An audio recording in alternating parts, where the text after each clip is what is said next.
بسم الله. من فقه الحاج. ما هي شروط صحة رمي الجمار؟ أولا، سبق الإحرام بالحج لأنه شرط لصحة كل أعمال الحج. ثانيا، سبق الوقوف بعرفة لأنه ركن إذا فات الحج والرمي مرتب عليه.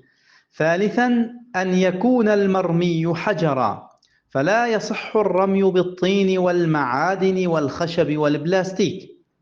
رابعا، أن يرمي الجمرة ب7 حصيات متفرقات واحدة فواحدة. خامسا، وقوع الحصى في الجمرة التي يجتمع فيها الحصى.